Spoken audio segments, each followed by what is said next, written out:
சிவபுராணம். கலை கட்டும் சிவபெருமான் பார்வதி தேவி திருமணம். இமவான் மன்னரின் தயக்கத்தை உணர்ந்த ரிஷிகள் தங்களை விட்டு பிரிவதற்கும் எங்களுக்கும் மனமில்லை. இருப்பினும் திருமண வேலைகள் உள்ளதை எண்ணி நாம் பிரிய வேண்டியுள்ளது என கூறி அவர் மனம் இன்னல் கோடாமல் பிரியாவிடையுடன் அவ்விடத்தை விட்டு எம்பெருமான் இருக்கும் காசி நகரை அடைந்தனர். பின்பு சர்வேஸ்வரனை வணங்கி இமவான் மன்னன் அரண்மனையில் நிகழ்ந்த நிகழ்வுகள் யாவையற்றையும் கூறி தங்களுக்கு பார்வதி தேவிக்குமான திருமண நாளை குறித்து வந்துள்ளதையும் கூறினார். மிகவும் மகிழ்ச்சியான செயல்களை செய்து வந்துள்ளீர்கள் என சிவபெருமான் கூறினார். சப்த ரிஷிகளே, என்னுடைய விவாகத்தில் முக்கிய பணிகளை மேற்கொண்டு இத்திருமணத்தை பிரசித்தி பெறும் வகையில் நடத்தி கொடுக்க வேண்டும் என்று கூறினார். அதற்கு சப்த ரிஷிகளும் தங்களின் விருப்பத்தை நிறைவேற்றுவது எங்களின் கடமையாகும் என கூறி நாங்கள் எங்களின் இருப்பிடம் செல்ல தாங்கள் அனுமதி அளிக்க வேண்டும் என்றனர். பின்னர் எம்பெருமான் நீங்களும் அனைவரும் உங்களின் சீடர்களோடு என் திருமண நிகழ்ச்சியில் கலந்து கொள்ள வேண்டும் என்று கூறி அவர்கள் புறப்படுவதற்கு அனுமதி அளித்தார். ரிஷிகளும் அவ்விடத்தை விட்டு புறப்பட்டு சென்றனர். சப்த ரிஷிகளும் புறப்பட்டு சென்ற சிறிது நேரத்தில் எம்பெருமானும் காசியின் மாநகரை விடுத்து தான் இன்றும் குடியிருக்கும் கைலாய மலைக்கு சென்றார். எம்பெருமானின் வருகைக்காக காத்து கொண்டிருந்த நந்தியும் கணங்களும் சிவபெருமானை கண்டதும் தங்களது மகிழ்ச்சிகளை வெளிப்படுத்தினர்.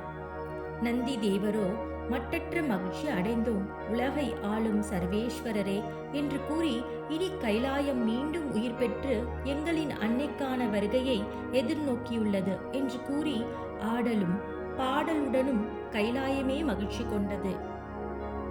ஆடலுடனும் பாடலுடனும் கைலாயமே மகிழ்ச்சி கொண்ட நிலையில் எம்பெருமானும் அவர்களின் மகிழ்ச்சியில் பங்கிக் கொண்டு அவர்களுக்கு மேலும் மகிழ்ச்சியை உருவாக்கினார். சிறிது நேரத்திற்கு பின்பு நாரத முனிவரை மனதில் நினைக்க நாரதரும் அங்கு வருகை தந்தார். நாரதருக்கு நாம் வந்துள்ள இடம்தான் கைலாயமோ அல்லது வேறு இடமோ என்று எண்ணும் அளவிற்கு பூத கணங்களின் ஆடலும் பாடலும் மிருதங்க ஒலி புகுந்த காணப்பட்டது. பின்பு தாம் சரியான இடமான கைலாயத்திற்குத்தான் வந்துள்ளோம் என்பதை நாரதர் உறுதிப்படுத்திக் கொண்டார்.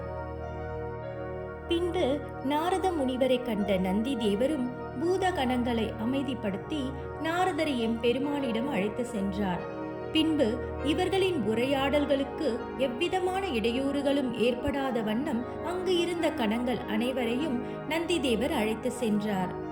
எம்பெருமானை கண்ட நாரதர் அவரை வணங்கி பின்பு தங்களின் மகிழ்ச்சியான இந்த தருணங்களில் அடியேனை நினைக்க என்ன காரணம் என்று புன்முறுவலுடன் எதையும் அறியாதவாறு கேட்டார்.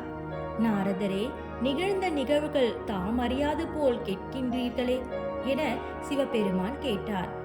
இல்லை மகாதேவரே, அடியேன் ஏதும் அறியாதவன் என்று கூறினார் நாரதர். பின்பு நிகழ்ந்த நிகழ்வுகள் அனைத்தையும் எம்பெருமான் கூறினார். எம்பெருமான் கூற அந்த நிகழ்வுகளை எண்ணி மனமகிழ்ந்தார் நாரதர்.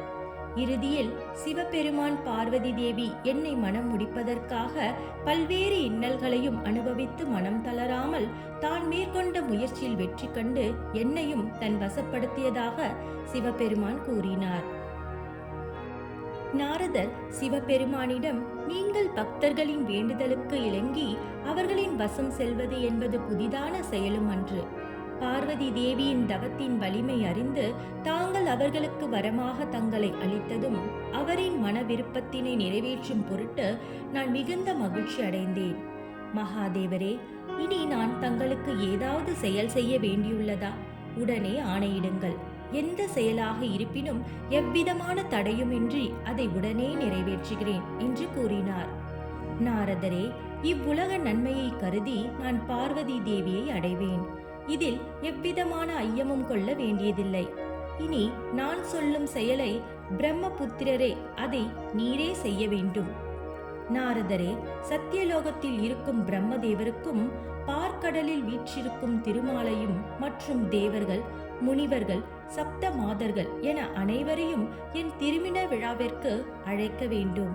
பின் என் திருமண விழாவிற்கு வருகை தராதவர்கள், என்னுடன் அன்பு கொள்ளாமல் இருப்பவர்கள் என அனைவருக்கும் கூற வேண்டும் என்று கூறினார்.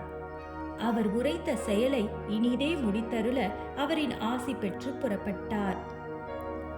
நொடி பொழுது முதலில் சிவபெருமான் பார்வதி திருக்கல்யாணம் பற்றி அனைத்து தேவர்களுக்கும் முறையான முறையில் நேரில் சென்று அழைக்க வேண்டியவர்களுக்கு நேரில் சென்று திருமண நிகழ்வை சொல்லி அனைவரையும் அழைத்தார். தகுந்த தூதுவர்கள் மூலம் ஓலை அனுப்பி திருமண செய்திகள் அனைவருக்கும் சென்று கிடைக்கும் விதத்தில் அனுப்பினார். இவ்வாறு எவரையும் மறக்காமல் அனைவருக்கும் பார்வதி பரமேஸ்வரனின் திருமண நிகழ்வு பற்றிய செய்தி அனைவருக்கும் சென்றடைந்தன. ஓம் நம சிவாய.